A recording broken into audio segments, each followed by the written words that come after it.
तो अस्मिगत संदेह करिष्ये वचनंतौ। अर्जुन कहता है कि मेरा मोह नष्ट हो गया,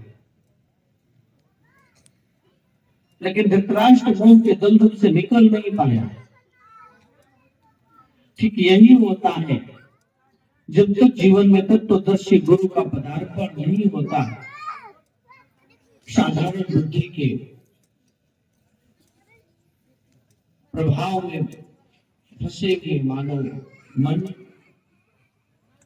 मानव ईश्वर की सत्ता को नहीं समझ पाते और अपनी आत्म कल्याण की ओर नहीं बढ़ पाते। आत्म कल्याण की कथा है श्रीमद् भागवत कथा। आत्मा की गति, आत्मा का कल्याण पिछले कई दिनों से आप श्रवण करते हैं। महाभारत पर्व में अनेक वर्णों के साथ भागवत गीता का उपदेश भी है, जो युद्ध भूमि में, समर भूमि में भगवान श्री कृष्ण अर्जुन को उपदेश करते हैं।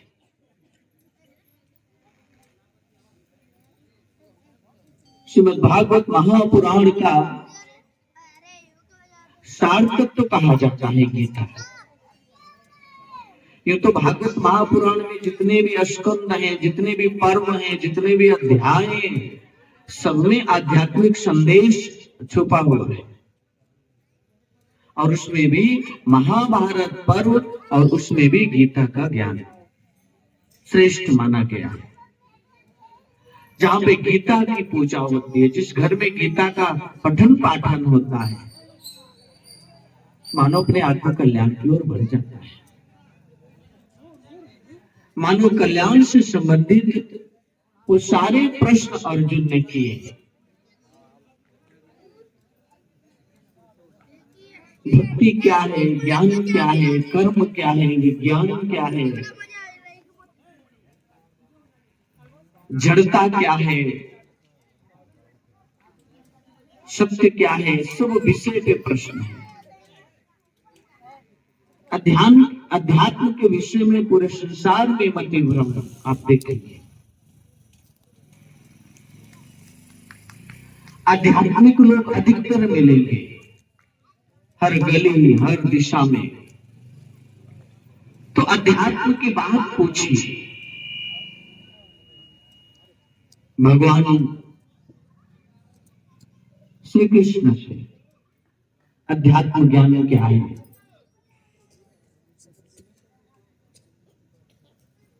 भगवान श्री कृष्ण कहते हैं अध्यात्म ज्ञान नित्य तत्व ज्ञानार्थ दर्शन एतत् ज्ञानमिति प्रोक्तम ज्ञानं यतो अन्यथा।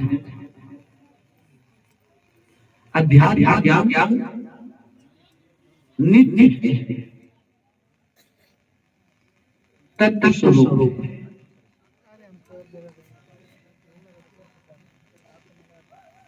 और तत्व का दर्शन होता है, अध्यात्म का ज्ञान यही है।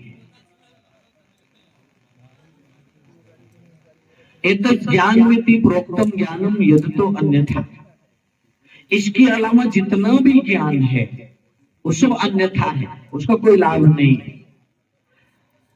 गीता का सार है कि आत्मा का दर्शन, तत्व का दर्शन।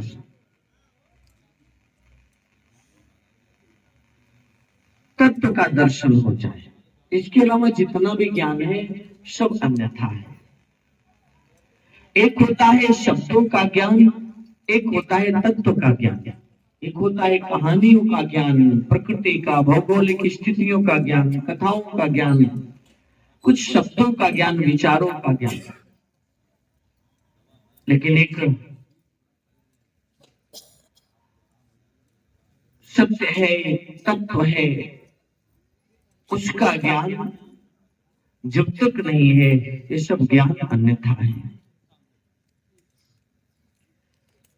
और जब ज्ञान प्रकट होता है किसी के अंदर तो वो विज्ञान है। जैसे आप पैदल चले तो 100 किलोमीटर के सफर में कई दिन लग जाएंगे। विज्ञान ने तरक्की की, साइकिल से चले और कम दिन लगेंगे, बाइक से चले और कम दिन लगेंगे, ट्रेन से चले तो और कम समय लगेगा, और एरोप्लेन से जाए तो और कम समय लगेगा। ये विज्ञान है। जो आपकी लक्ष्य की जो लक्ष्य तक पहुंचने के बीच में जो दूरी है, उसको विज्ञान सरल करता, सहज करता, आसान करता है। ठीक इसी तरह से अध्यात्म एक मनुष्य के जीवन को आसान करता है, सहज करता है, सरल करता है, और अध्यात्म विज्ञान है। उस विज्ञान के द्वारा जीवन जीना बहुत आसान हो जाता है।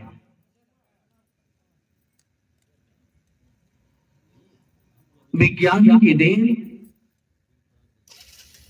विज्ञान मनुष्य को सुख पहुंचाता है, लेकिन विवेक का प्रयोग नहीं करता तो वही विज्ञान विध्वंस भी करता है।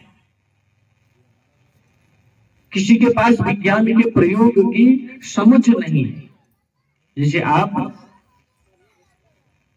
माइक के द्वारा आवाज को सुन रहे हैं, विद्युत के द्वारा ये पूरा इंस्ट्रूमेंट संचालित हो रहा है। विद्युत का लाभ ये है कि आप ये आवाज को घर बैठे सुन रहे हैं, यहां भी सुन रहे हैं, दूर तक सुन रहे हैं।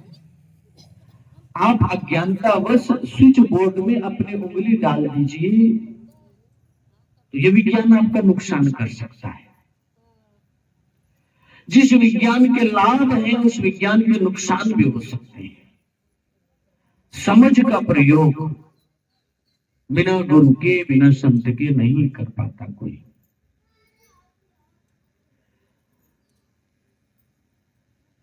विज्ञान का सदुपयोग करना सिखाते हैं संत सदगुरु, कैसे उपयोग करना है।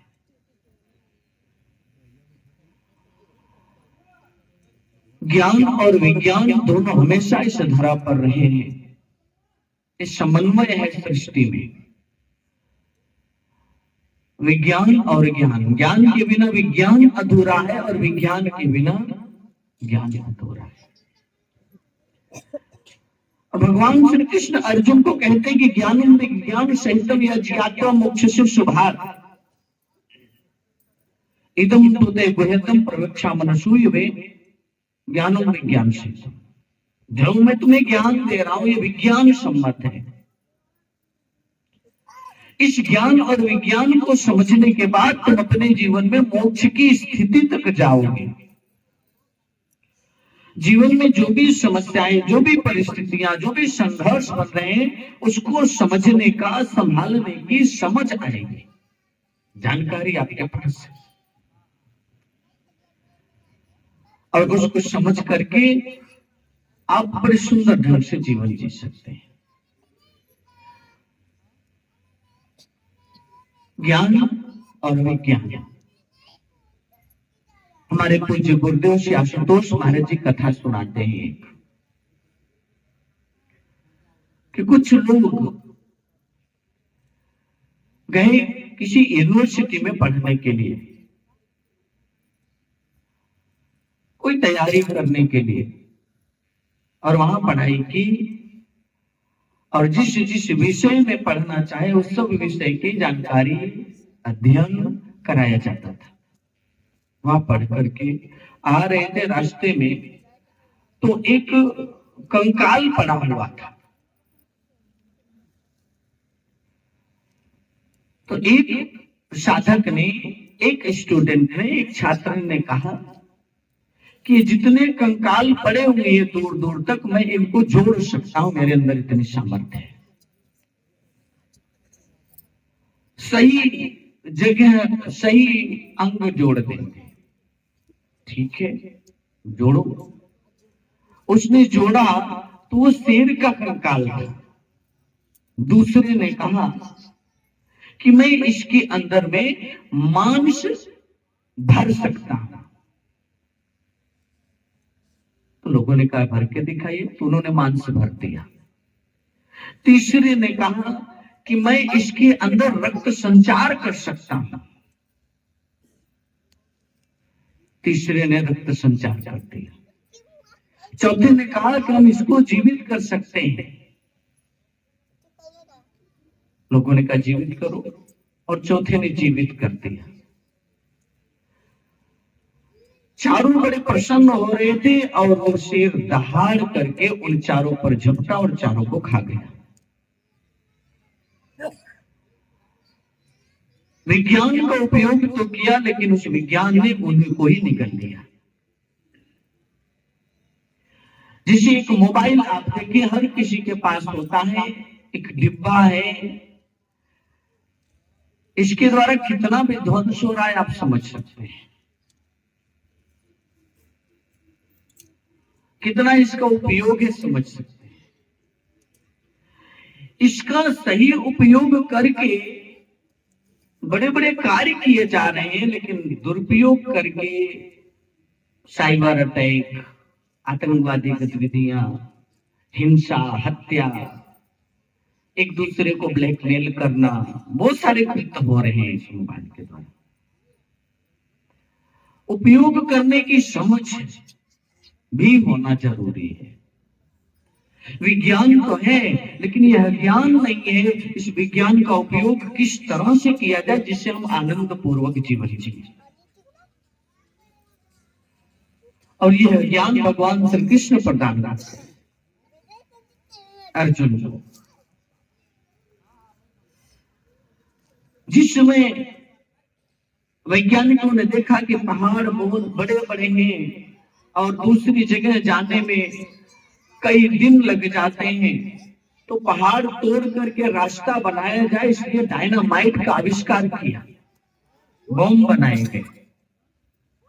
विज्ञान ने रास्ता सरल करने का उपाय सुझा दिया, लेकिन आज ये बम है, ये घर को उड़ाने में काम आ रहे हैं। देश को उड़ाने में, देश को जलाने में इतने बम तैयार कर लिए गए, पूरी धरती को नष्ट किया जा सकता है। एक दूसरे के खून के प्यासे हो रहे हैं। उस विज्ञान ने यह नहीं समझाया कि जीवन को कैसे जीना चाहिए। विज्ञान नुकसान भी पहुंचा सकता है, इसलिए विवेक की आंख तो गुरु प्रदान करते हैं। बिन सतगुरु किन्हीं न पाया, सतगुरु की शरणागति परीक्षित ने प्राप्त की, गुरु की शरणागति।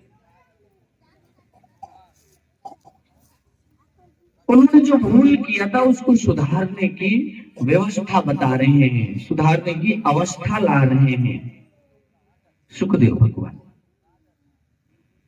कैसे सुधार कर सकता है व्यक्ति? विज्ञान के द्वारा अगर बिगाड़ा जा सकता है तो सृजन भी हो सकता है, उसकी समझ हो।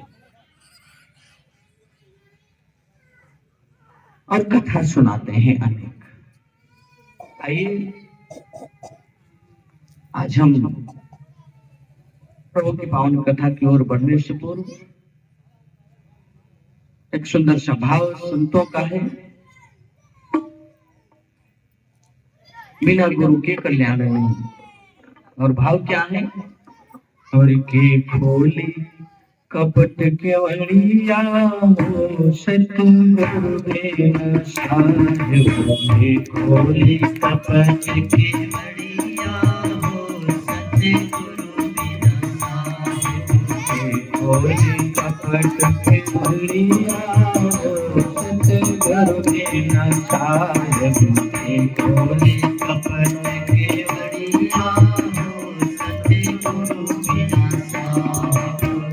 बिन साहिब सतगुरु बिना साहिब, गुरु बिना साहिब सतगुरु बिना साहिब, गुरु बिना साहिब सतगुरु बिना साहिब, गुरु बिना साहिब सतगुरु बिना साहिब। के खोली जय के कपट के बढ़िया हो सतगुरु के बोले कपट के बढ़िया हो सतगुरु के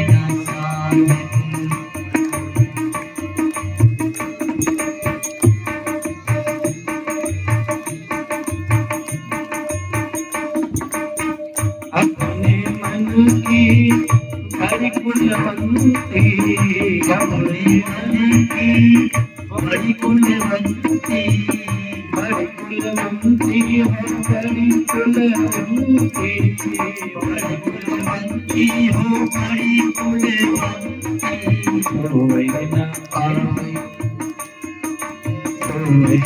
पावे गगरिया हो सतगुरु के शान के बोले बढ़िया हो सतगुरु के शान बोले कपट के बढ़िया हो सतगुरु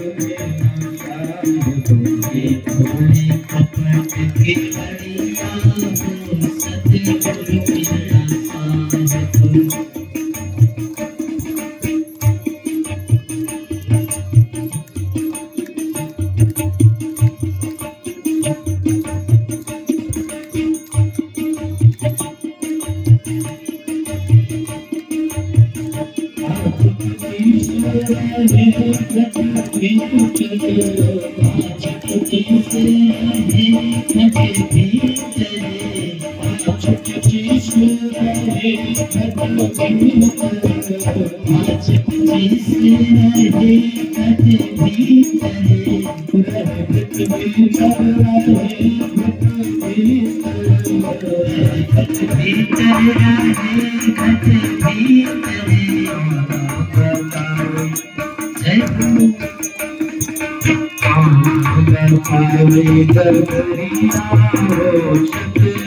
सतगुरु के शान।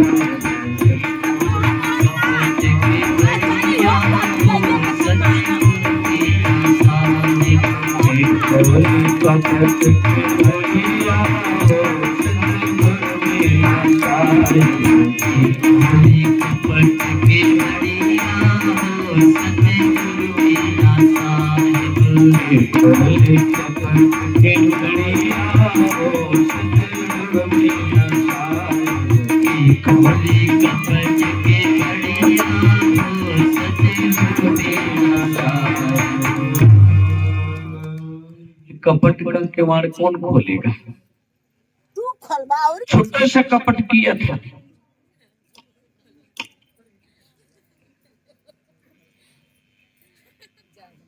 बिना गुरु के खुलने वाला नहीं। कपट का क्या होता है? अब तुम्हारा लेके गुरु वालवा खोल बा हथिया के मुंह न लाइता।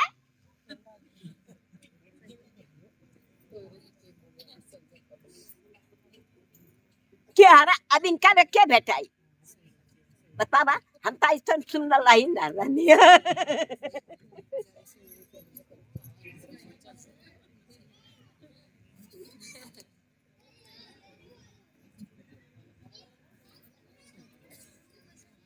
कपट की कथा है एक।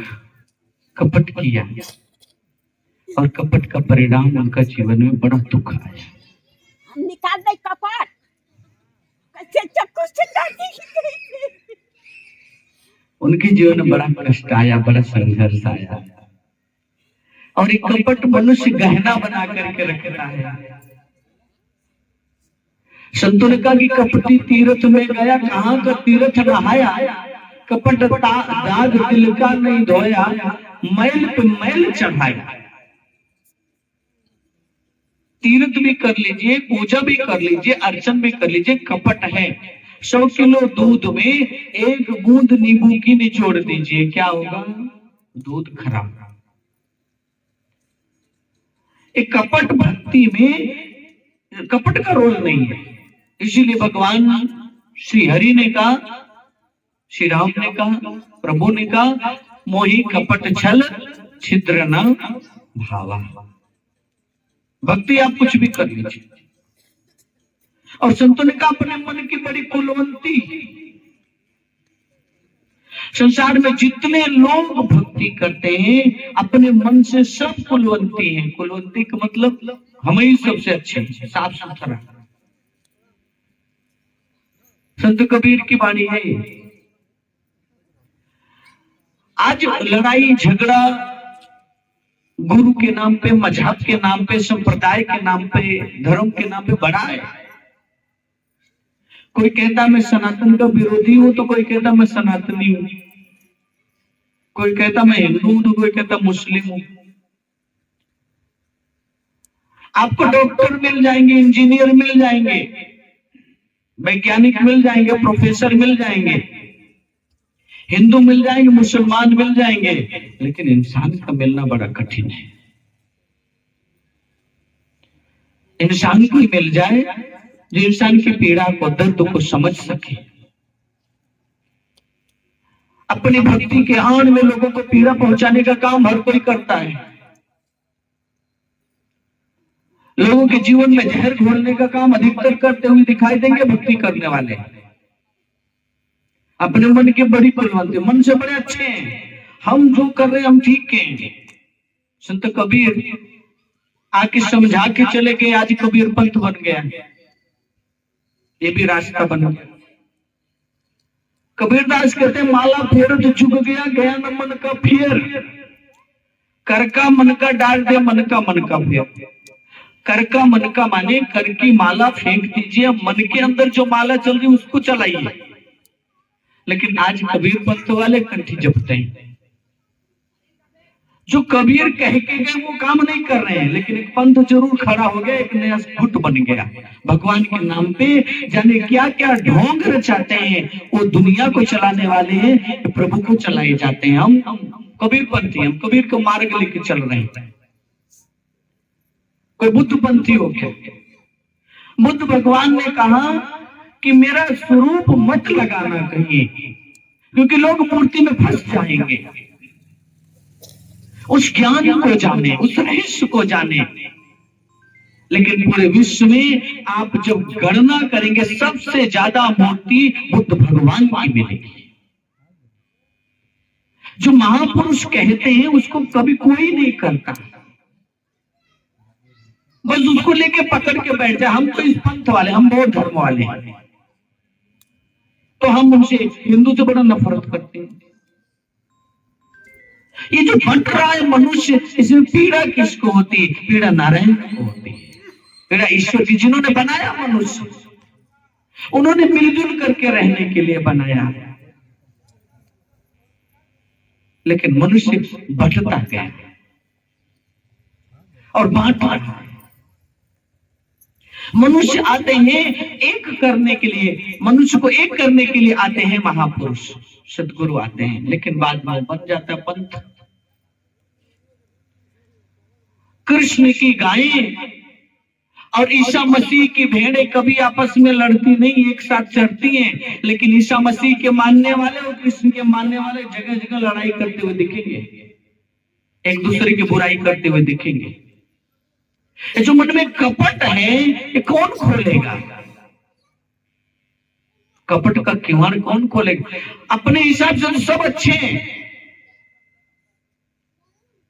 राम को मानने वाले कहते हैं कि हमारा राम ही सबसे श्रेष्ठ है।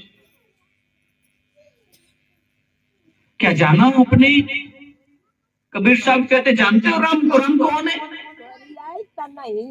तो लोगों ने कहा कि हम जानते हैं। अच्छा जानते हो तो ये बताओ, एक राम दशरथ का बेटा, एक राम घट घट में लेटा, एक राम का शक्कर पसारा, एक राम सबूत न्यारे, तो चार राम में कौन सा राम को तुम मानते हो?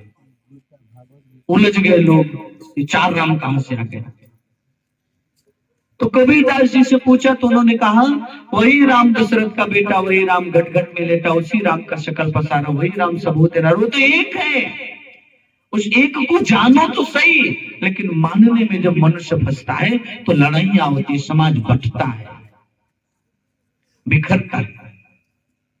संतों महापुरुषों ने, कबीर ने राम का खंडन नहीं किया, लेकिन कबीर के मानने वाले लोग राम का अपमान करते गली गली दिखेंगे। महापुरुष कभी खंडन नहीं करते। बुद्ध भगवान ने कभी भगवान राम का अपमान नहीं किया, लेकिन उनके अनुयायी लड़ते। राम ने कभी किसी भक्त का अपमान नहीं किया, छोटा बड़ा ऊंच नीच नहीं किया, लेकिन राम को मानने वाले ऊंच नीच की भावना रखते हैं। ये जो कपट मन में है, इस कपट से निकालेगा कौन? यही कहा, कपट केवड़िया कौन खोलेगा? अपने मन की बड़ी कुलवंती छुए न पावे गगरिया, सतगुरु भी न पूछाई। हमारी गगरी तुमने छू लिया, आप पवित्र हो गई। हम जो मार्ग पे चल रहे हैं वही मार्ग सही है, बाकी सब गलत है। मार्ग तो रामचरितमानस में तुलसीदास जी ने कहा कि मार्ग सो जाको जोई भावा, पंडित सोई जो काल बजावा। मितिया दम भरम भरत तिरोई, ताको संत कहे सब कोई। जो झूठ बोलने वाला उसको सब साधु कहेंगे, वो कहेगा कि 1 का 10 बना रहा हूं, आ जाओ तुम्हारे ऊपर खूब कृपा करूंगा। पूरी दुनिया पीछे जाएगी। जाके नक्शिक जटा विशाला, सो प्रसिद्ध तापस का निकाला। बड़े बड़े नाखूनों कभी नाखून काटने का मौका न मिल रहा, बाल सने वो कीचड़ से, तो उसको लोग बहुत पहुंचे वो संत कहेंगे। ये संत की पहचान नहीं है। कांटों पे लेटा हुआ तो बहुत पहुंचे हुए महात्मा है। नंगे पैर चल रहा, पैर में वायु फूट गई है, खून बह रहा है, बड़े पहुंचे महात्मा है। भगवान ने पैर दिया, उसको संभालो। सुंदर रचना दी है, शरीर को इतना कष्ट क्यों देते हो? शरीर का उपयोग सत्कार्य में करें। ज्ञान के द्वारा विज्ञान का उपयोग होता है। इसलिए लोग अपने अपने समझ से काम करते रहते हैं, और समझ हमारी विकसित हो, इसके लिए महापुरुषों का आगमन होता है। वो समझाते हैं।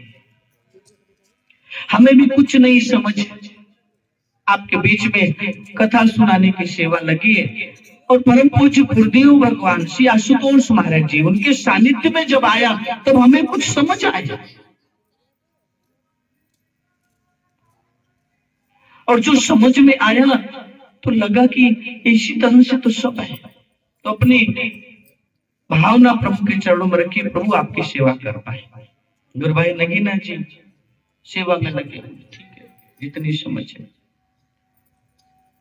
जो समझ में आया। ना ही कोई गुण, ना ही कोई विद्या, फिर भी सेवा करने एक संदेश आपके यहाँ लेकर के आए हैं। श्रीमद् भागवत महापुराण एक महाग्रंथ है, अमर गाथा है। हर मंत्र में बड़े दिव्य रहस्य छुपे हुए हैं। साधारण बुद्धि से समझ नहीं आते, कौन उसकी व्याख्या कर सकता है? जो परम दृष्टा है, जो तत्वदर्शी है, जो ब्रह्मवेत्ता है, जो आत्म अन्वेषण करता है, जो ब्रह्मनिष्ठ है, जो तत्व ज्ञानी है, जो ब्रह्मवेत्ता है, ऐसे लोग भागवत महापुराण की कथा कहते हैं। आजकल तो फीस दीजिए, कोई भी कथा कर देता है। कथा के पीछे उद्देश्य, जो उसमें रहस्य छुपे, वो हम समझ पाए। भगवान श्री कृष्ण अर्जुन को समझाते हैं, अर्जुन तो चमड़े की आंख से नहीं पहचान पाएगा, मैं तुझे दिव्य नेत्र देता हूं। ज्योतिषामपि तज्ज्योतिष तमसा परमुच्यते ज्ञानम ज्ञेयं ज्ञान गम्यं हृदय सर्वस्य विष्ठितम्। मैं सबके हृदय में रहता हूं। ज्ञान के द्वारा जाना जाता हूं, तो मुझे जान, मैं तुझे ज्ञान प्रदान करता हूं। तो जब ज्ञान प्रदान किया तो अर्जुन के अंदर विज्ञान प्रकट हुआ, ज्ञान हुआ, विज्ञान उदय हो गया और उस विज्ञान ने उसके भ्रम को तोड़ दिया। जैसे मनुष्य के मन में भ्रम हो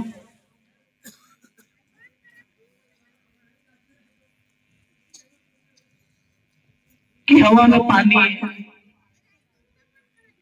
तो कोई कहे कि हवा में पानी है,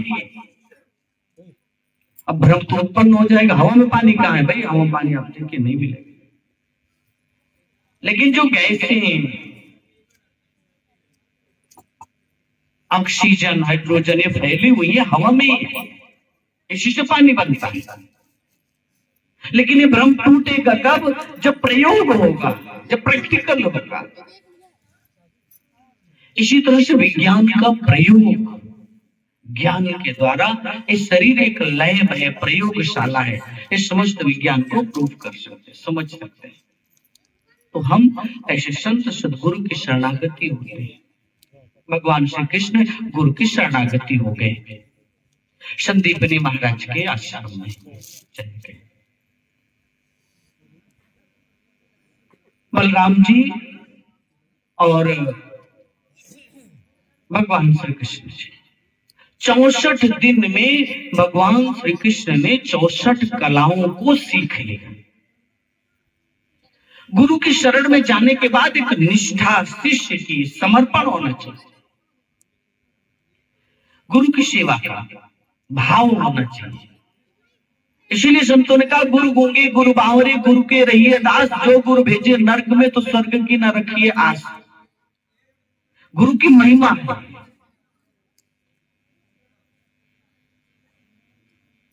गुरु माता ने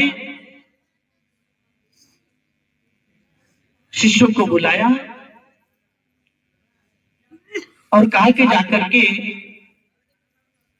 यज्ञ हवन के लिए लकड़ियां इकट्ठी करके लाना है। कृष्ण और सुदामा को, दोनों को एक साथ भेज दिया, लकड़ियां इकट्ठी करके लाना है।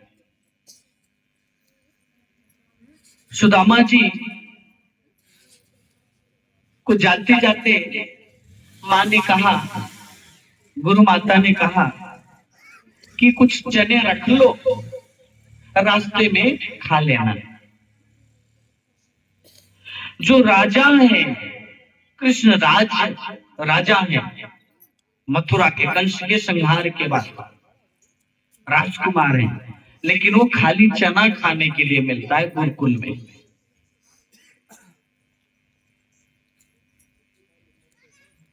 सुदामा को दे दिया कि जब भूख लगे तो खा लेना है और जल्दी आ जाना। चले गए और बरसात होने लगी।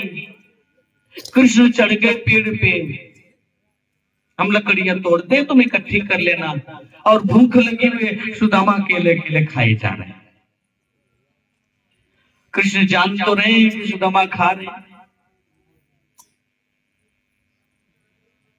तो ऊपर से आवाज लगाई, अरे मित्र क्या खा रहे हो? मित्र कहते नहीं, बरसात के कारण दांत किटकिटा रहा है, चोरी कर ली, कपट किया और उसका परिणाम ऐसा बना। ईश्वर का हक जो मारते हैं, ईश्वर का हक खाते हैं। भागवत महापुराण में वर्णन है, गीता में भगवान श्री कृष्ण ने कहा, कमाई का दशांश धर्म कार्य के लिए निकालना चाहिए। जो नहीं निकालते वो पाप ही खाते हैं, पाप ही पचाते हैं, पाप ही चबाते हैं, इसलिए उनका जीवन पापमय रहता है। और भगवान की शरण में जब जाता है तो वो पाप नष्ट होते हैं। दान करता है, सेवा करता है, प्रार्थना करता है, गुरु की शरण में जाकर के पाप कम होते हैं। तेरे दर पापे भी भव पार है हुए, हम भी तेरे द्वार पर हैं पड़े हुए। तेरे दरबार पे भी पार में हुए, हम भी तेरे पार पर पड़े हुए। देखना न मेरे गुनाहों को, देखना न मेरे गुनाहों को, हम भी तेरे अंजुमन में खड़े हुए। तेरे दरबार पे भी पार में हुए, हम भी तेरे पार पर पड़े हुए।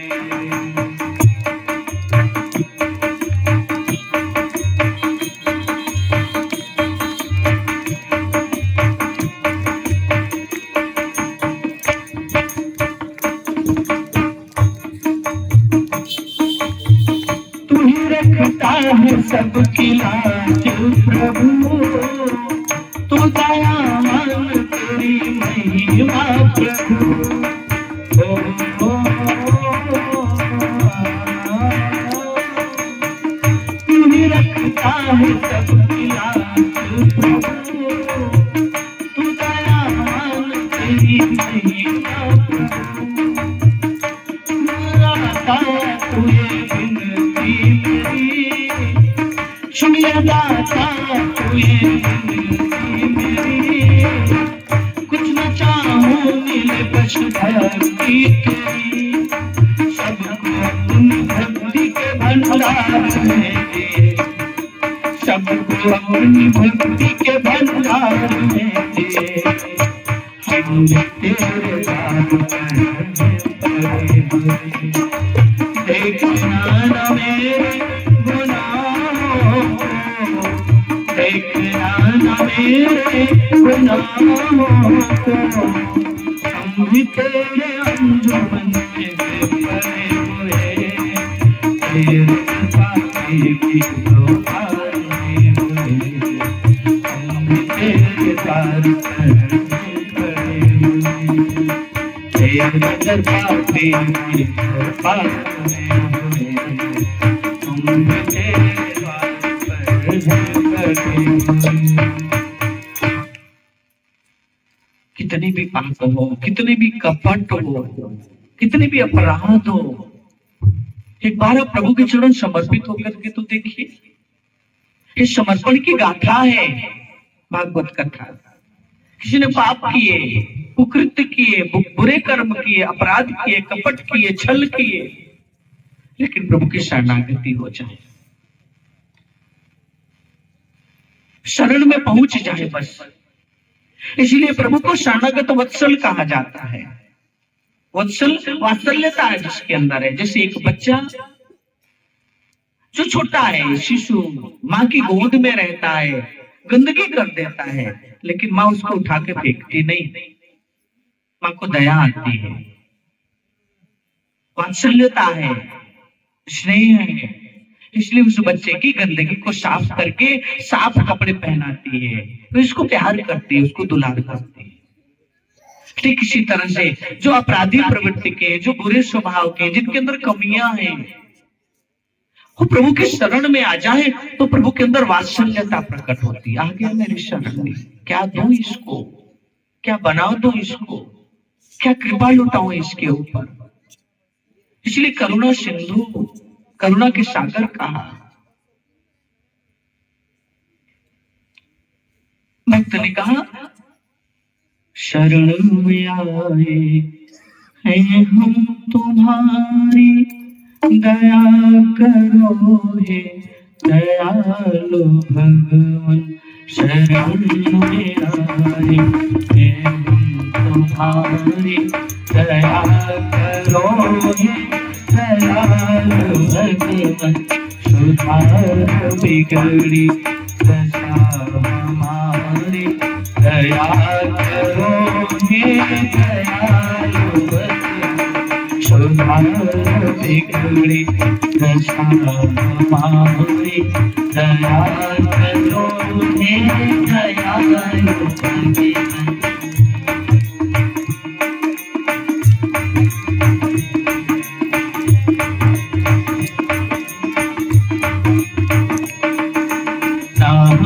में बल है न हम में शक्ति, न हम में साधन, न हम में भक्ति, न हम में साधन, न हम में भक्ति। तुम्हारी दया के हम भिखारी, दया करो हे दयालु भगवान, शरण में आए हैं।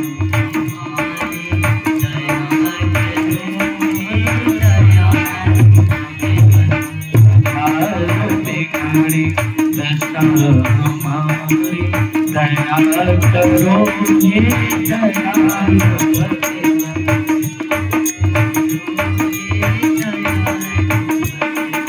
सुना है हम अंश हैं तुम्हारे, तुम ही हो सच्चे प्रभु हमारे। सुना है हम अंश ही हो सच्चे प्रभु हमारे, तुम ही हो सच्चे प्रभु हमारे। तुम्हारे होकर हमने दुखारी, दया करो हे दयालु भगवान, शरण में आए हैं।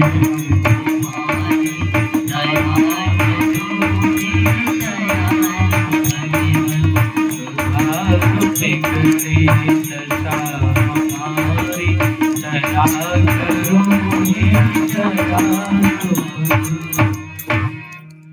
ये विनीत भाव, इसलिए लोग अपने बच्चों का नाम कई बार देखे विनीत रखते थे। विनीत का मतलब विनम्रता। आपको कुछ पाना तो झुकना चाहिए। जब आप झुकते हैं तो पाते हैं। किसी के सामने समर्पण कर दीजिए। इसलिए नाम रखते थे।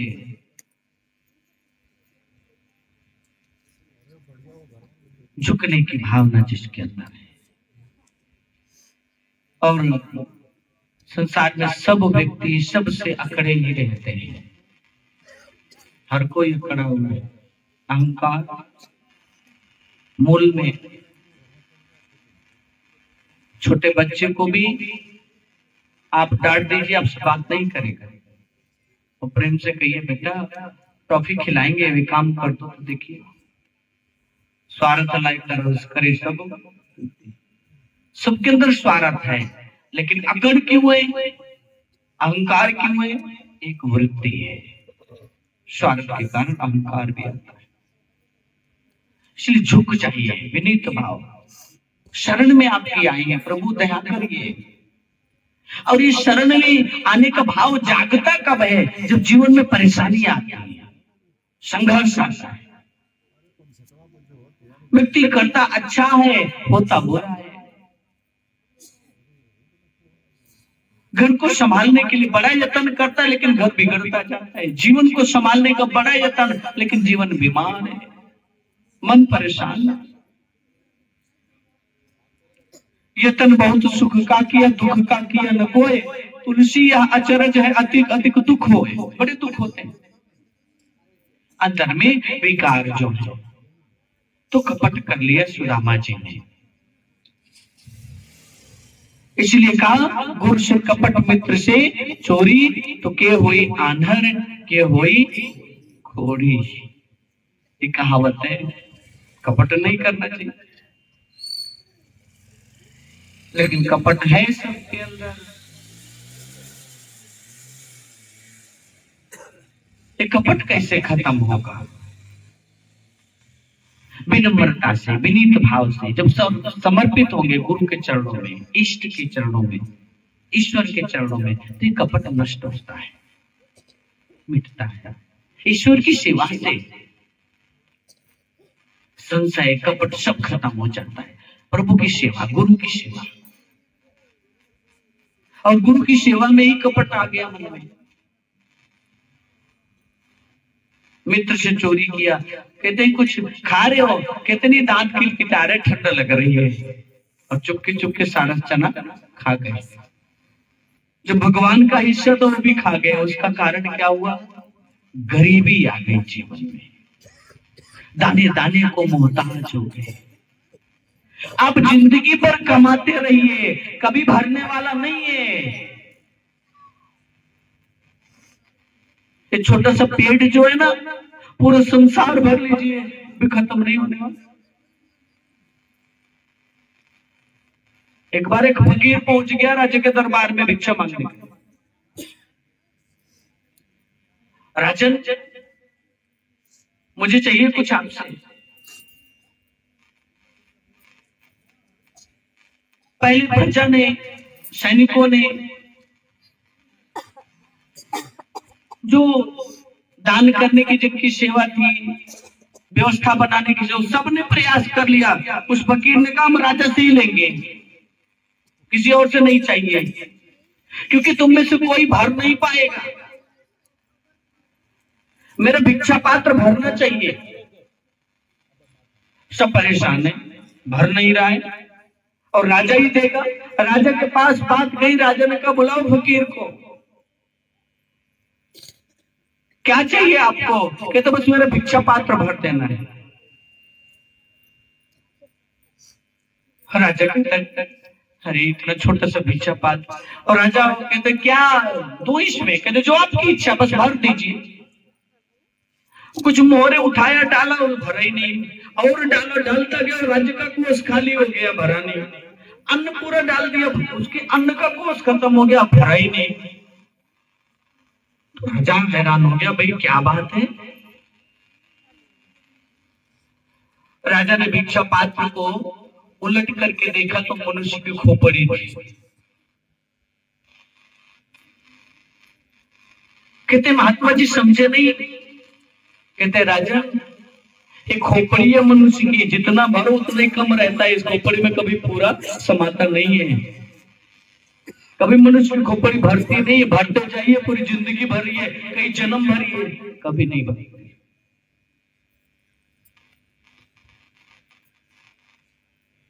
इसलिए तृष्णा शांत होती है गुरु की शरण से, संत की शरण से। जो दिया है ईश्वर ने, उसको निकालिए। ऐसा नहीं कहिएगा कि स्वामी जी आए हैं हम लोगों को कहने के लिए, ये हमारा अनुभव है। जो दिया है ईश्वर ने, वो आपका नहीं है। आपके जीवन की व्यवस्था बनाने के लिए आपको ईश्वर ने दिया, उसको बैंक बैलेंस करके रखने के लिए नहीं। रखते हो तो रखते रहो, बच्चे सिगरेट की धुआं उड़ाएंगे, जुआ खेलेंगे, गलत जगह लगाएंगे, अनैतिक कर्म होगा। इसीलिए संतों ने कहा पूत कपूत तो क्यों धन संचय, पूत सपूत तो क्यों धन संचय। इकट्ठा क्या कर रहे हो? जो है उसमें निकालिए। कुएं में से पानी निकालते रहते तो कीड़े नहीं पड़ते, जिसमें से पानी निकालना बंद करते उसमें कीड़े पड़ते हैं। उलीचिए, दान करिए। आपकी जहां इच्छा हो, आपकी जहां समझ हो, आपके परिवार में कोई दुखी है उसी को दान कर दीजिए। आपकी रिश्तेदारी में कोई दुखी, उसी को सहयोग करिए, लेकिन निकालिए उसको। और केवल इकट्ठा करते रहे तो शांति नहीं मिलेगी। अपना उधर भरते रहे तो ये भरेगी नहीं खोपड़ी, कभी अशांति बनती जाएगी। इसलिए दीजिए, कमाई का दशांश से दान कीजिए। ईश्वर का हक है, ये हर मनुष्य को चाहिए। कभी कहीं कोई कथा हो, कोई सत्संग प्रवचन हो, वहां दान करिए, कुछ अंशदान निकले, इसी बहाने कुछ पुण्य बनेगा तो आत्मा का कल्याण होगा। नहीं तो पाप ही तो पाप चढ़ता है, कुछ तो पुण्य बने, सेवा करो आप। इसलिए संतों ने कहा दोनों हाथ से उलीचिए, और जब उलझेंगे, जब निकालेंगे तभी तो भरेगा, खाली होगा तभी तो भरेगा। इसलिए भारत भूमि के महाराजा हर्षवर्धन की कथा आती है। माघ मेले में जाते थे, पूरे साल भर जितना इकट्ठा करते थे सब जाकर के दान कर आते थे। वहां संतों की सेवा में, भक्तों की सेवा में, यात्रियों की सुविधा में पूरा लगा देते थे। और वहां से जैसे ही घर में पहुंचते थे, पूरे राज्य के लोग सब उनके घर में फिर भर देते थे। ईश्वर करता है। और ईश्वर का ही हक जब कोई खाने लगे, सुदामा जी ने अनजाने में सही। अच्छा, कोई भी काम कोई करता है तो अनजाने में करता है, जानबूझ के नहीं करता है। ना समझिए, उस चीज की समझ आती तो करने लगता है। जो आप कमाते हैं उसमें से कुछ हद पक्षियों का भी है, पशुओं का भी है, जलचर थलचर नभचर नाना अनेक प्रकार की योनियां हैं, सब मनुष्य पे आश्रित हैं। मनुष्य करता है तो पाते हैं। आप कुछ निकालिए, कुछ करिए।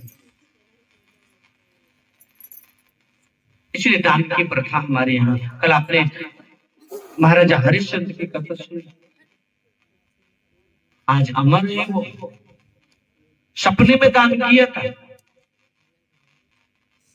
अब तो सामने से भी कोई पहुंच जाए घर पे तो लगता है कि भगवान मेरा कुछ कम हो जाएगा, कहां से आ गया ये, कोई पहुंच जाए भिक्षा लेने के लिए। हाँ, कई बार ये होता है कि लोग धर्म को ही धंधा बना देते हैं, लेकिन दान किए धन ना घटे। तन का दान करिए, मन का दान करिए, अन्न का दान करिए, धन का दान करिए, जो आपके पास है। अन्न नहीं है कोई बात नहीं, धन नहीं कोई बात नहीं, शरीर से सेवा करो, शरीर से परोपकार करिए। ये सब कुछ ईश्वर का है, ईश्वर ने दिया आपको करने के लिए। तो सुदामा के जीवन में समस्याएं आ गई। घर पे चले गए, उनका विवाह हो गया, भगवान श्री कृष्ण का भी विवाह हुआ।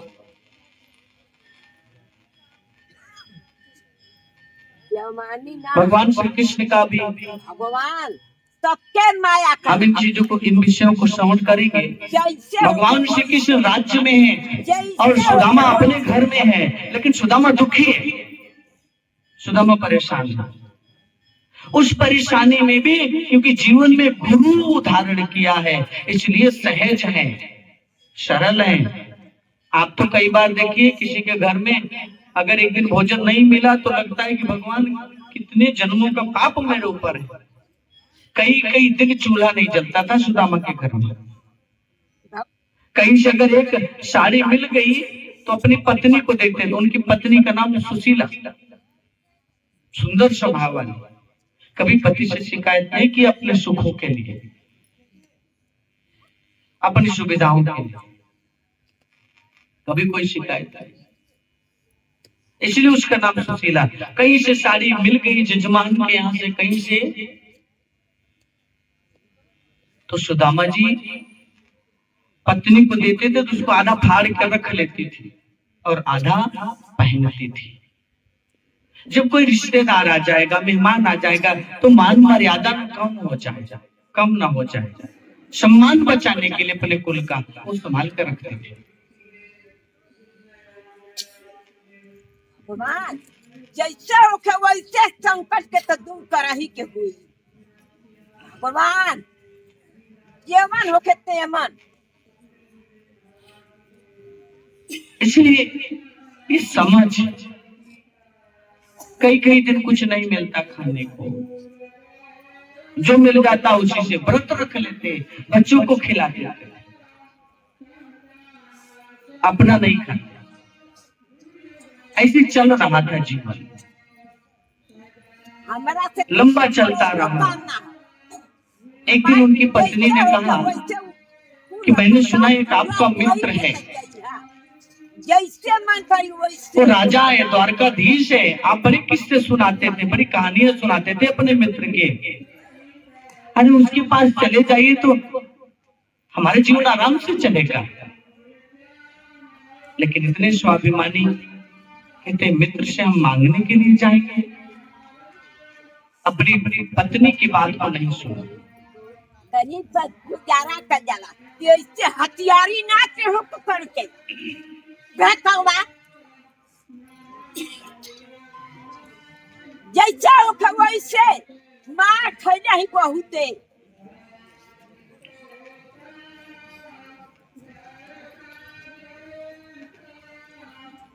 अरे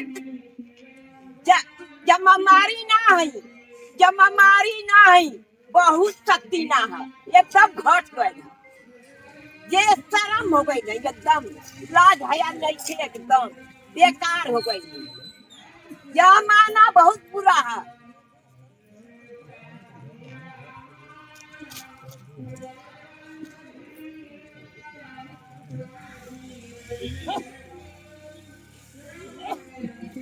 पवित्र भावना सुदामा जी की है। कहते मैंने मित्रता किया है, मैं कैसे उससे मांगूंगा, मैं मांगने के लिए नहीं जाऊंगा। मैंने बिजनेस नहीं किया। अधिकतर लोग दोस्ती भी स्वार्थ में करते हैं। स्वार्थ लाई करे सब प्रीति, मित्रता सब स्वार्थ में होता है। लेकिन सुदामा कहते हैं कि मैंने मित्रता किया है, बिजनेस नहीं किया है। हम उससे मांगने नहीं चाहिए।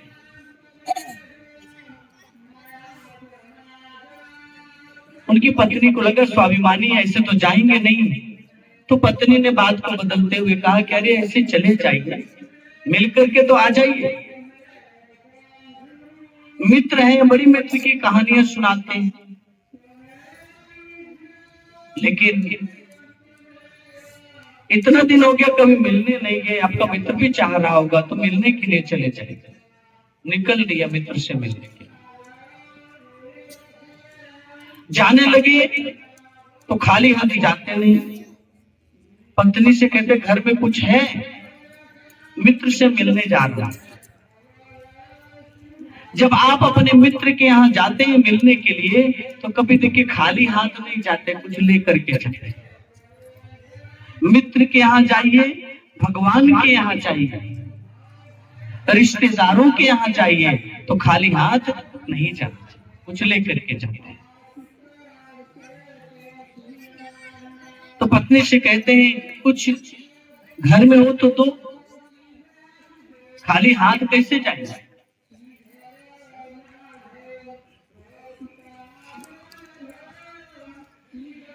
पत्नी देखती घर में कुछ है नहीं, चूल्हा तो जला नहीं कुछ दिनों से। पड़ोस में गई मांगने के लिए, कुछ चावल मिले, चावल को लेकर के।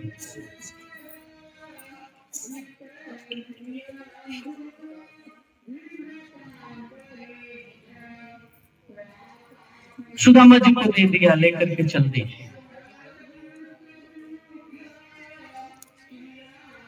जब आप ईश्वर की तरफ कदम बढ़ाते हैं तो आप 2 कदम बढ़ते हैं, ईश्वर आपकी तरफ 10 कदम बढ़ता है। इसलिए संतों ने कहा तुम 2 कदम बढ़ो, मैं 10 कदम बढ़ूंगा। तुम ध्यान मेरा लगाओ, मैं हाजिर हो जाऊंगा। तुम 2 कदम बढ़ो, मैं 10 कदम बढ़ूंगा। 2 कदम बढ़ो, मैं 10 कदम बढ़ूंगा। 2 कदम बढ़ो, मैं 10 कदम बढ़ूंगा। 2 कदम बढ़ो, मैं 10 कदम बढ़ूंगा। ध्यान मेरा लगाओ, मैं हाजिर हो जाऊंगा। तुम ध्यान मेरा लगाओ, मैं हाजिर हो जाऊंगा। तुम 2 कदम बढ़ो, मैं 10 कदम बढ़ूंगा। 2 कदम बढ़ो, मैं 10 कदम बढ़ूंगा। ध्यान मेरा लगाओ, मैं हाजिर हो जाऊंगा। ध्यान मेरा लगाओ, मैं हाजिर हो जाऊंगा। तुम ध्यान मेरा लगाओ, मैं हाजिर हो जाऊंगा। ध्यान मेरा लगाओ, मैं हाजिर हो जाऊंगा। तुम 2 कदम बढ़ो, मैं 10 कदम बढ़ूंगा। 2 कदम बढ़ो, मैं 10 कदम बढ़ूंगा। 2 कदम बढ़ो, मैं 10 कदम बढ़ूंगा।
जब आप भगवान की तरफ बढ़ते हैं तो भगवान की दृष्टि उसी समय आप पर पड़ जाती है, उनका ध्यान आपकी ओर आकर्षित हो जाता है।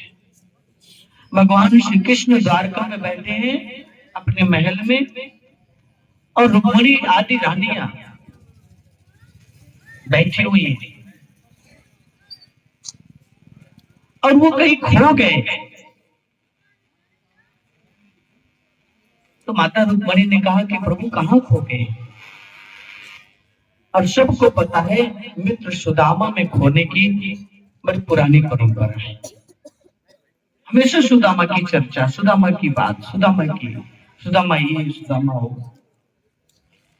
समझ गए कि सुदामा की तरफ मन गया है।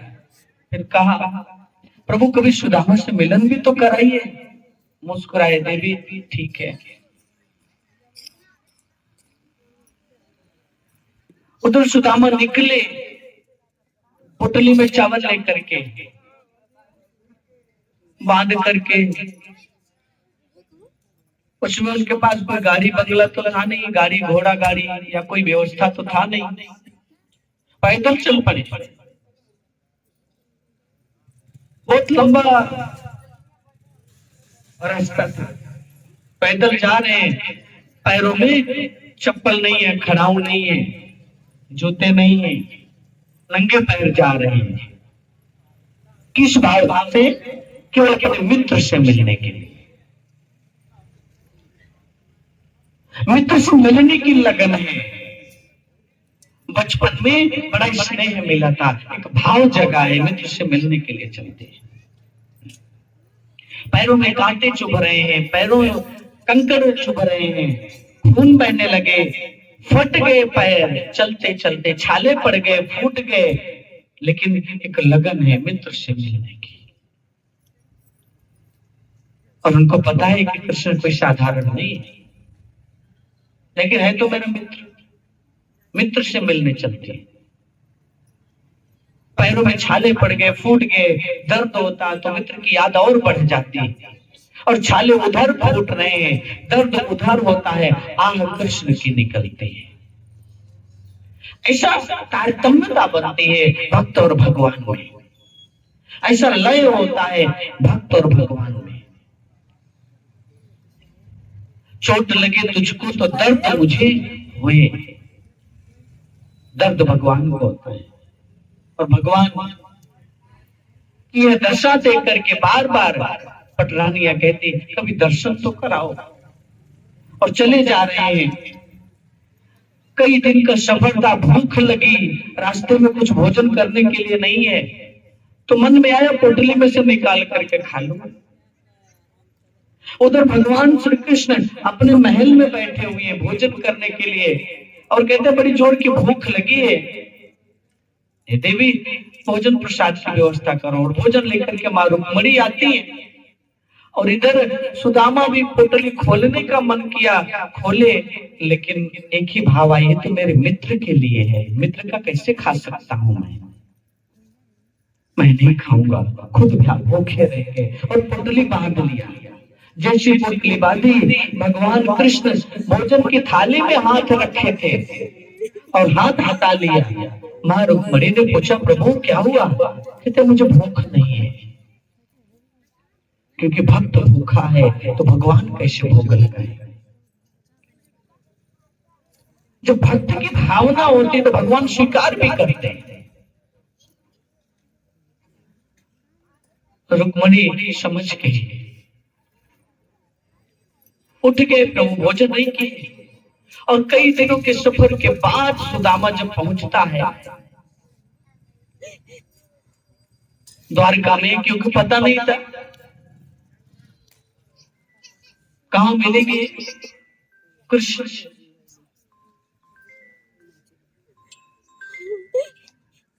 माधव कहां मिलेंगे?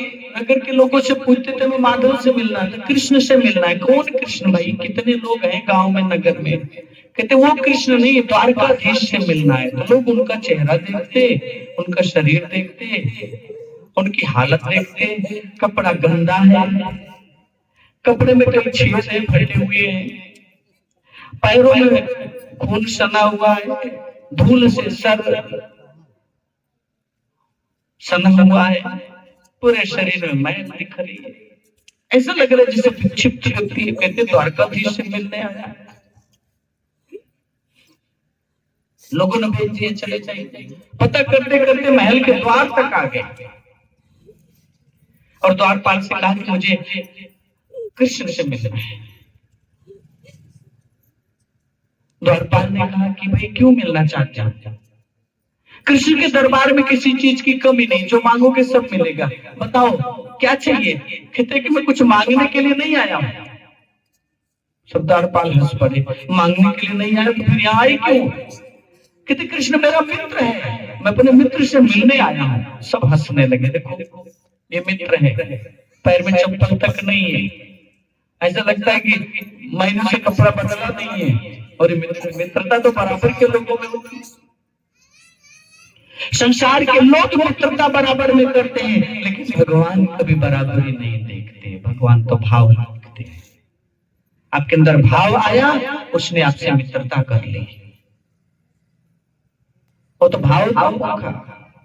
अरे बाप रे बाप, अरे माई। इसलिए कहा भाव बिन कोई पुकारे वो कभी सुनते नहीं। भाव बिन कोई पुकारे वो कभी सुनते नहीं। भावना ही भक्त की करती उन्हें लाचार है। भाव से प्रभु को भजे तो भाव से मेरा पार है। भाव के भूखे प्रभु और भाव ही तुषार है।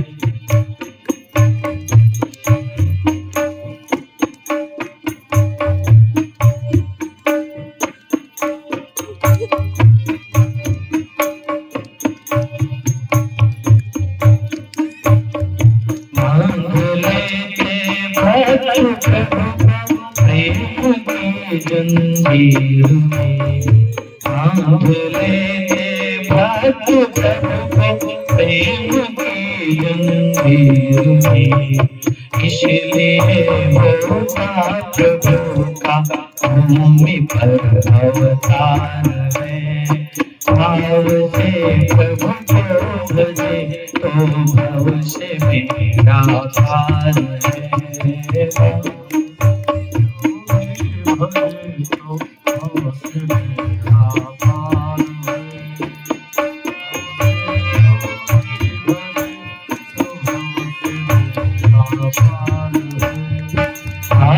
जिस जन्म में नहीं उसकी उन्हें चिंता नहीं।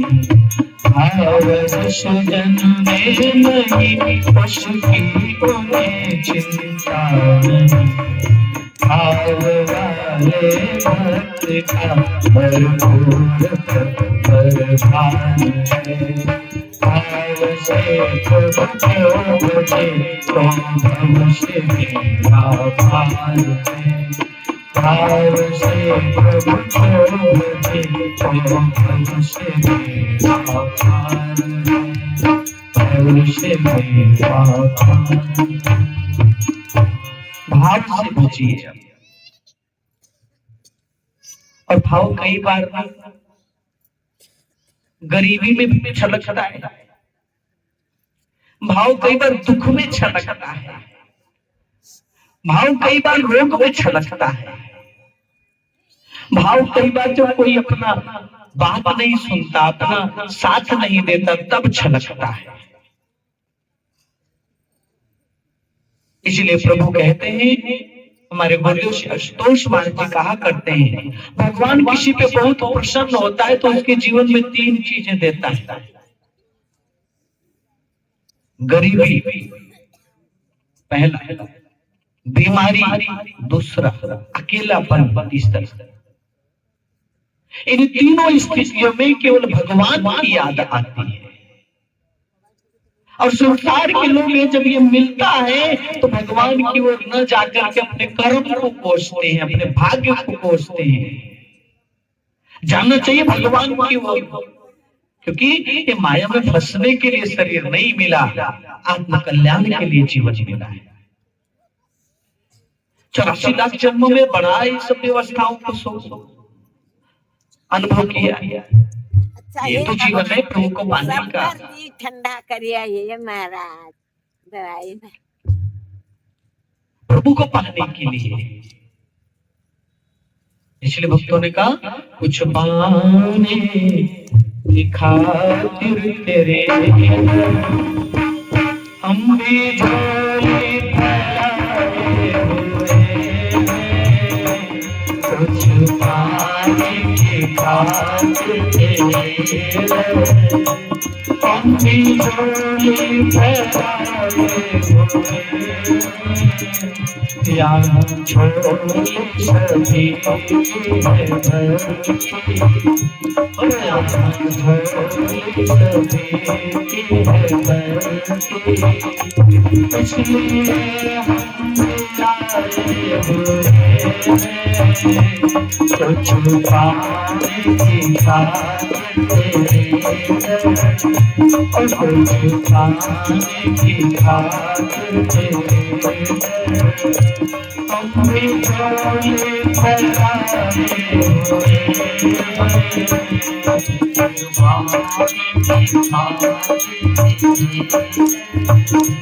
हम भी झोली फैलाने की आदत जिसको लगती है। सब जगह मांगन हारा, मांगता तो हर कोई है, लेकिन मांग किस चीज की है? मित्रता की मांग है। मैं अपने मित्र से मिलने आया हूं, मित्र से दर्शन करने आया हूं, मित्र के दर्शनों की मांग। भगवान से वस्तु पदार्थ व्यवस्था तो सभी मांगते हैं, लेकिन भगवान को देखने की मांग, दर्शन की मांग। दर्शन दो घनश्याम नाथ मोरी अखियां प्यासे, ये प्रभु आपका दर्शन हो जाए। मित्र को देखने के लिए तड़प है। द्वारपालों से कहा कि मैं अपने मित्र को देखने के लिए आया हूं, मिलने के लिए आया हूं। मेरी एक ही मांग है, मेरे मित्र से मिला दो, कोई मेरे मित्र तक संदेशा पहुंचा दे। सारे लोग हंसने लगे, देखो मित्र बन रहा है, पागल है लगता है। और पागल ही कहते हैं, पागल है। जिसके पास कोई काम नहीं, कोई पागल होते भगवान के लिए, पागल है। भक्त वास्तव में पागल है, जो पा लिया भगवान को और पा करके जो प्यार करता है। पा माने पा लिया, गल माने प्यार करना, लगन लगा लिया। जो प्रभु से प्यार करता है पा करके, उसी को पागल कहा जाता है। इसलिए पागल का तो लोग पागल समझते हैं भक्तों को। इसलिए संतों ने कहा, इन बिगड़े दिमागों में अंगूर के लच्छे हैं, हमें पागल ही रहने दो, हम पागल ही अच्छे, क्योंकि भगवान के लिए पागल है। विवेकानंद कहते हैं, कोई पागल मान बड़ाई का, कोई पागल है चतुराई का, कोई धन दौलत के है पीछे है पागल, कोई घर के पीछे है पागल, पर सबसे अच्छा वो पागल जो पागल है रघुराई का, जो ईश्वर का पागल हो जाए, ईश्वर के दर्शन के लिए पागल है, दीवाने हैं। तो द्वारपाल से कहा, अरे द्वारपालो कन्हैया से कह दो किधर पे सुदामा करीब आ गया है, किधर पे सुदामा करीब आ गया है। भटकते भटकते न जाने कहाँ थे, तुम्हारे महल के करीब आ गया है, तुम्हारे महल के करीब आ गया है। अरे द्वार पालो कन्हैया से कह दो किधर पे सुदामा करीब आ गया है, किधर पे सुदामा करीब आ गया है। न तन पे है पगड़ी न सर पे है, न सर पे है पगड़ी न तन पे है जामा, बता दो कन्हैया को नाम है सुदामा, बता दो कन्हैया को नाम है सुदामा, बता दो कन्हैया नाम है सुदामा। न सर पे है पगड़ी न तन पे है जामा, बता दो कन्हैया को नाम है सुदामा, बता दो कन्हैया को नाम है सुदामा। एक बार मोहन से जाकर कह दो, एक बार मोहन से जाकर कह दो कि मेरे नसीब आ गया है, कि मिलने सखा नसीब आ गया है। अरे द्वार पालो कन्हैया से कह दो, अरे द्वार पालो कन्हैया से कह दो सुदामा करीब आ गया है, सुदामा करीब आ गया है, सुदामा करीब आ गया।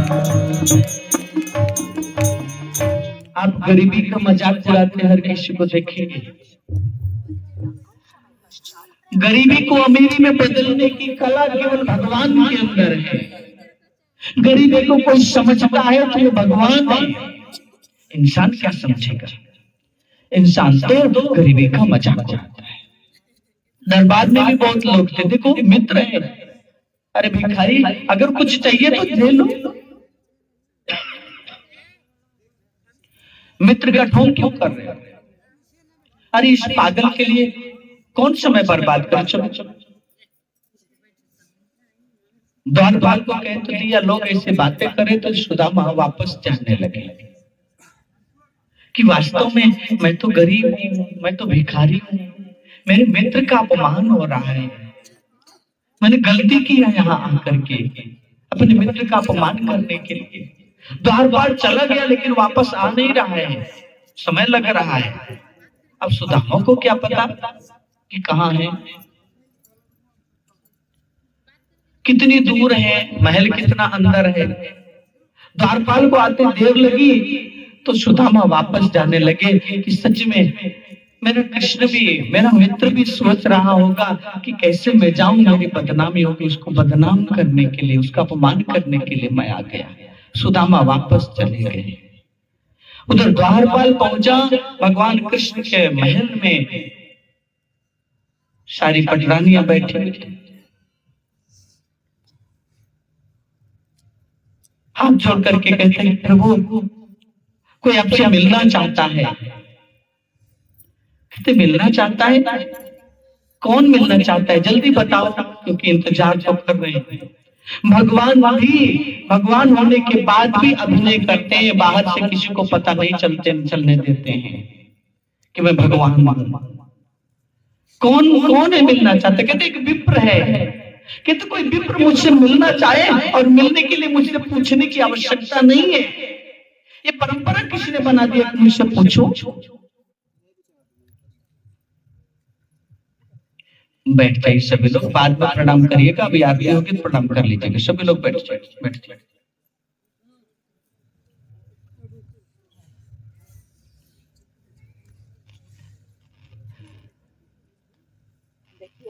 मित्रता भगवान से, भगवान कहते कि इसने ये नियम बनाया कि मुझसे मिलने के लिए पूछने की आवश्यकता है। अरे कौन मिलना चाहते, कहते प्रभु संशय है, बताने में संकोच लग रहा है, क्योंकि वो विक्षिप्त लगता है, पागल लगता है। किंतु तुमने कैसे समझ लिया कि वो विक्षिप्त है, पागल है? किंतु उसके भाव भंगिमा और उसकी बोलचाल से, पैर में जूते नहीं है, चप्पल नहीं है, सर पे पगड़ी भी नहीं है, पूरे शरीर पे वस्त्र भी नहीं है, जो वस्त्र है फटे हुए, मैले, विक्षिप्त, पागल सा लगता है, और बातें ऐसी कह रहे हैं, आपके सामने कहने में संकोच आ रहा है। क्या कह रहा है वो? द्वारपाल कहते, वो कहते हैं कि वो आपका मित्र है।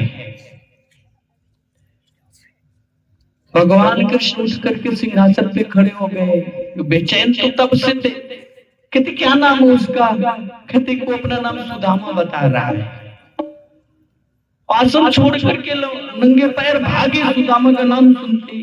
इंतजार तो अब तक कर रहे, बाहर भागते जा रहे, सारी रानियां पीछे जा रही। अरे प्रभु चप्पल तो खड़ा हुई तो पहन लीजिए।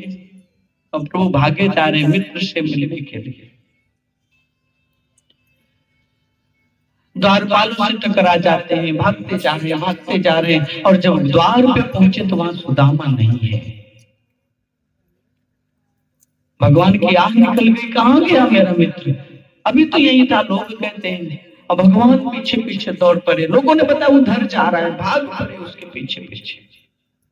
सुदामा चला जा रहा है और रोते हुए, भगवान कृष्ण दौड़ते हुए उसको पकड़ लिया। कहते कि मित्र सुदामा कहां जा रहे? जैसे सुदामा ने मुड़ करके देखा कृष्ण मेरा मित्र, और रोने लगा, मित्र तुमने आने में इतना विलंब कर दिया, इसलिए मैं जा रहा हूं। कृष्ण कहते तुमने मेरे हृदय से पूछा, कितनी रातें तुम्हारी याद में बिताई है, तुम्हारे लिए कितना रोया हूं मैं। कभी तुमने मुझसे पूछा कि तुमने आने में कितना विलंब किया यहाँ पे, कब से तुम्हारा इंतजार कर रहा था, और 2 घड़ी तुम हमारा इंतजार नहीं कर पाए, तुम्हारे लिए कितना लंबा समय मैंने इंतजार किया, मुझसे भी पूछा। सुदामा रोने लगा, गले से लिपट गए भगवान कृष्ण, और देखा जो हाल, पैरों में से खून बह रहा है, बिल्कुल वो नहीं, हमने क्या दशा बना रखी, चलो चले घर में। पता तो है इसने कपट किया था, आज मिल रहा है इसको उसका परिणाम। लेकिन भाव से, सुदामा के भाव से विह्वल हो गए, और अब उसको कुछ देने की इच्छा हो गई, लेकिन चले गए महल में। चलो चलो वहीं बैठ के बात करेंगे। और भगवान श्री कृष्ण लेकर के गए, बराबर पे अपने बैठाए, पूछा सिंहासन दिया। सुदामा कहता मैं योग्य नहीं हूं, उसको बैठा दिया, और चरण आंसुओं से श्याम ने आंसुओं से धुलाया उसका चरण, पानी से नहीं धोया, जल से नहीं, इतना रोए। पर देखी सुदामा की दीन दशा, करुणा करके करुणा निधि रोए। करुणा करके, कई बार देखिए ना कोई रोता तो शिशक करके रोता है, भगवान भी भक्त के लिए तड़प करके रो रहे हैं। क्या हाल बना लिया, तुझे मित्र की याद नहीं आई, तूने मुझे अपना नहीं समझा, क्यों इतना दिन दूर रहा? रोए जा रहे हैं, और रुक्मणी आदि सभी रानियां देख करके सब रो रही हैं। क्या रो करके पीतांबर पहना दिया, सुंदर वस्त्र पहना करके बैठा दिया आसन पे, और कहते हैं कि अच्छा घर से आओ, खाली आए? क्योंकि देने की इच्छा इतनी प्रबल है, क्या दे दूं इसको, क्योंकि भक्त मेरे शरण में आया है। भक्त जब भगवान की शरण पहुंचता है तो भगवान विह्वल हो जाते, क्या दे दूं इसको, कैसे दूं, क्या करूं। भक्त के मांगने में, भक्त के कहने में देर होती है, उनके करने में देरी है। क्या भाभी ने मेरे लिए कुछ भेजा है, कुछ लाए हो? और जैसे नाम सुना, चावल की पुटली छुपा लिया पीछे, गरीबी याद आ गई कि राजमहल 56 प्रकार के व्यंजन भोजन करते हैं, ये रूखे सूखे चावल भी ठीक नहीं है, कितने दिन के ऐसे रूखे सूखे धूल में सने, कैसे नहीं इनको, पीछे छुपा लिया, नहीं कुछ नहीं दिया। तो भगवान कृष्ण का मेरे लिए लाए हो, छुपा रहे हो जरूर कुछ। पीछे हाथ बढ़ा करके खींच लिए तो चाव चाव, कहते प्रभु आपके खाने लायक नहीं है। बोल क्या रहे, भगवान को क्या पता। भगवान ने उठाया, पहली मुट्ठी मुख में डाल दिया और दूसरी मुट्ठी उठा करके फिर मुख में डाला और तीसरी मुट्ठी डालने जा रहे थे, माता रुक्मिणी ने हाथ पकड़ लिया। 2 लोग तो दे चुके हो, अपने रहने के लिए भी जगह छोड़ दीजिए, हम लोग क्या दास दासी बन करके रहेंगे प्रभु, हम लोग कहाँ जाएंगे, हमारे लिए तो कुछ छोड़ दीजिए। आप तो भक्त के भाव में सब दे देते हैं, पूरी दुनिया दान कर देते हैं, सब कुछ दे देते हैं भक्त को। आपने पिछले दिनों बलि की कथा सुनी थी, नौकर बन गए भगवान भक्त के, उसके भाव थे। आज सुदामा को सब कुछ दे देना चाहते हैं, रुक्मिणी ने हाथ पकड़ लिया, हाथ जोड़ दिया, नहीं। सुदामा को क्या पता, और सुदामा को एक सप्ताह के बाद रहने के बाद वापस भेज दिया, जाओ आप अपने घर। बहुत बैठ करके खा लिए यहाँ पे। सुदामा पा गए एकदम मखमल का गद्दा, तो आनंद से सो रहे न, बढ़िया बढ़िया व्यंजन मिल रहा है मित्र के घर। तो एक दिन भगवान कृष्ण कहते हैं कि तुम यहाँ डेरा डालने के लिए आए हो, जाओ अपने घर। तो घर की याद नहीं आती, और कठोर वचन सुन बड़ा बुरा लगा। और मन में एक बात तो थी कि खाली हाथ नहीं भेजेंगे, कुछ तो देंगे, होता है ना सबके मन में। लेकिन भगवान जो देते हैं वो आपको दिखाई नहीं देता है, मिलता जरूर है। आप प्रभु के दरवाजे पे, प्रभु के चौखट पे, प्रभु के द्वार पे, प्रभु के धाम में पहुंच जाइए, स्वीकार करते हो। भगवान जब उनको भेजते हैं तो सुदामा के मन में था कुछ देंगे, लेकिन कुछ दिया ही नहीं, खाली हाथ भेज दिया। मन ही मन सोच रहे थे, फिर ये था कि चलो मित्र के दर्शन तो हो जाएंगे। लेकिन जब पहुंचे अपने कुटिया के पास, वहां उनकी कुटिया गायब, वहां महल खड़ा हुआ। तो सुदामा घबरा गए। बताइए, पत्नी थी, बच्चे थे जो सेवा करते थे, एक पत्नी थी जिसके साथ थोड़ा सुख दुख बांटते थे, वो गायब हो गई। कोई राजा आकर के कब्जा कर लिया और मन में डर पैदा हो गया। सुदामा मंदिर देख डरे, सुदामा मंदिर देख डरे, सुदामा मंदिर देख डरे, सुदामा मंदिर देख डरे, सुदामा मंदिर देख डरे। कहाँ खो गई कुटिया हमारी, कहाँ खो गई कुटिया हमारी, खड़े कर सोच रहे, सुदामा मंदिर देख डरे, सुदामा मंदिर देख डरे, सुदामा मंदिर देख डरे, सुदामा मंदिर देख डरे, सुदामा मंदिर देख। अब मंदिर माने मकान। पहले के समय में घर को मंदिर कहा जाता था,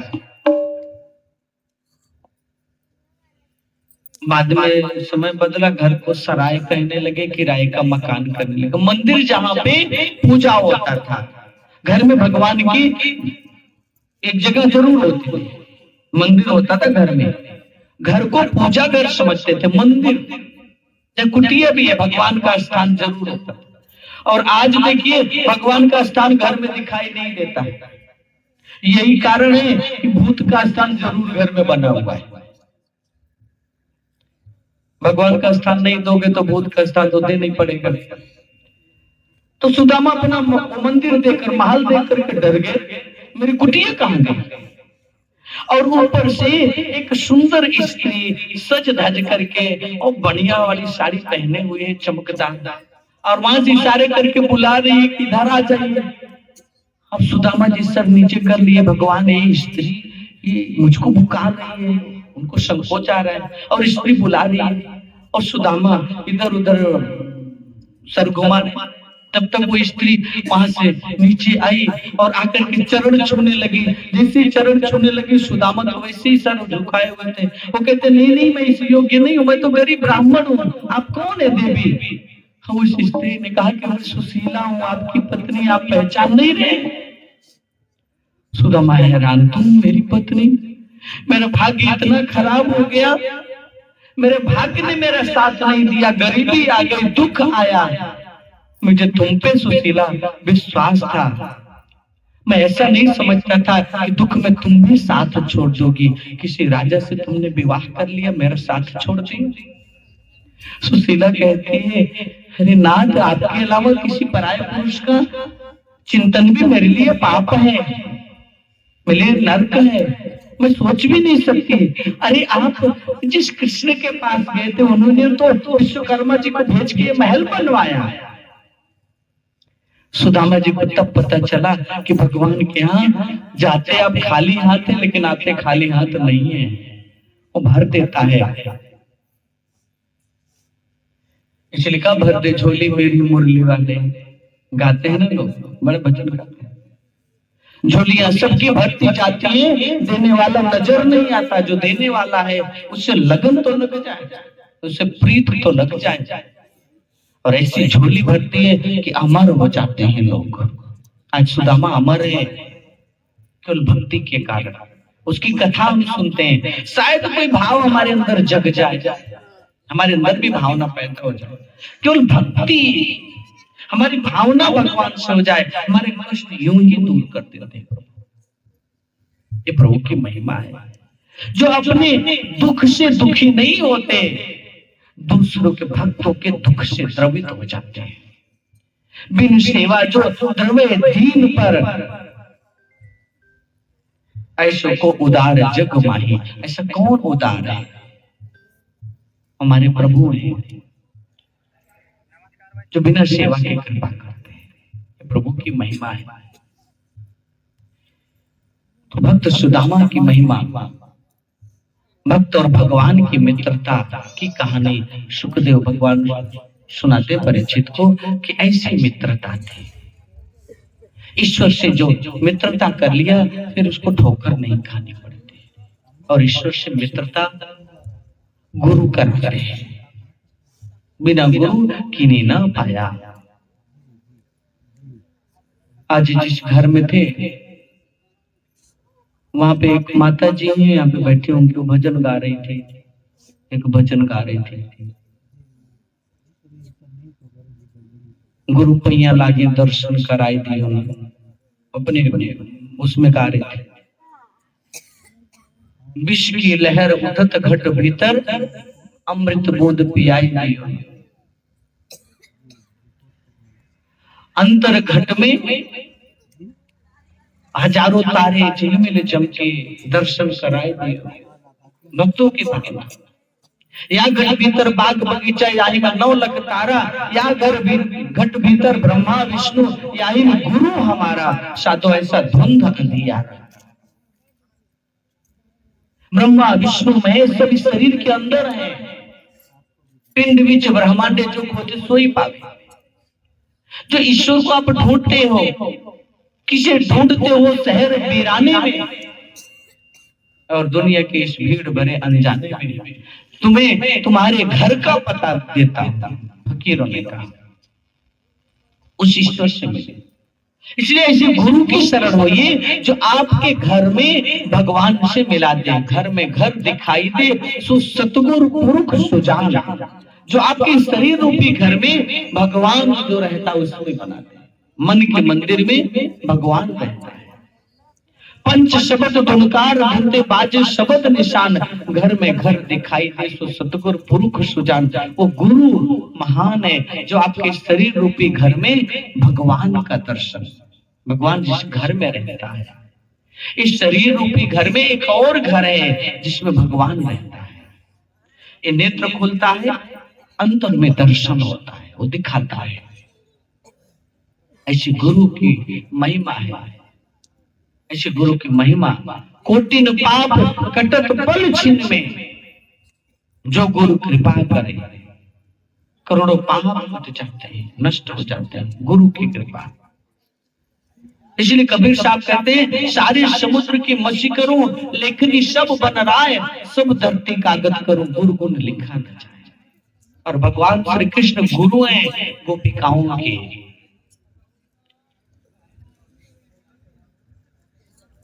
उनका मार्गदर्शन किया, उनको ज्ञान दिया, तत्व ज्ञान दिया। अपने राजमहल में बैठे हैं और हमेशा राधा की रट लगा के रखते हैं, राधा राधा करते रहते थे।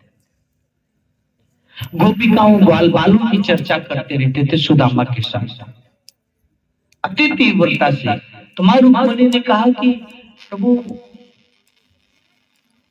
क्षमा करें मुझे, आप रहते तो हमारे पास है, लेकिन याद आपको गोपियों की और ग्वाल बालों की आती है। उनके अंदर ऐसा क्या है जो आपको उनकी याद आती है? इस राजमहल में क्या नहीं है, हम लोगों में क्या कमियां हैं? कहते जानना चाहती हूँ, प्रैक्टिकल कराऊं कि थ्योरी में? उन्होंने कहा नहीं, अनुभव होना चाहिए प्रभु। कहते ठीक है, बताएंगे उनके अंदर विशेष क्या है। कुछ दिन बीत गया, एक दिन प्रभु अचानक पेट पकड़ करके तड़पने लगे, बेवल हो गए, पीड़ा से व्याकुल हो गए और कह रहे मुझे बहुत दर्द हो रहा है, मेरा कोई उपाय करो। सारी रानियां इकट्ठी हो गई, वैद्य बुलाए गए, क्या हुआ? कहते दर्द हो रहा है पेट में, दवाइयां औषधियां पिलाई जा रही, भगवान कृष्ण दर्द ठीक नहीं हो रहा। वैद्य और बुलाए गए, पुरोहित बुलाए गए, सब बेचैन है, लेकिन दर्द ठीक नहीं हो रहा। देवर्षि नारद जी उसी समय पहुंचते हैं। देवर्षि नारद जी कहते हैं कि प्रभु क्षमा करें, दर्द हो रहा है आपको, तो आपकी जानकारी में कोई दवा है? आप ही बता दीजिए, उसी दवा का उपयोग किया जाए। तो प्रभु कहते हैं हाँ दवा तो है। कहते क्या? कहते कोई अपना चरण धुल करके चरणामृत दे दे तो उसी को पीने के बाद मेरा ये पेट का दर्द दूर होगा। कोई चरण धुल करके दे दे। तो देवर्षि नारद कहते अच्छा।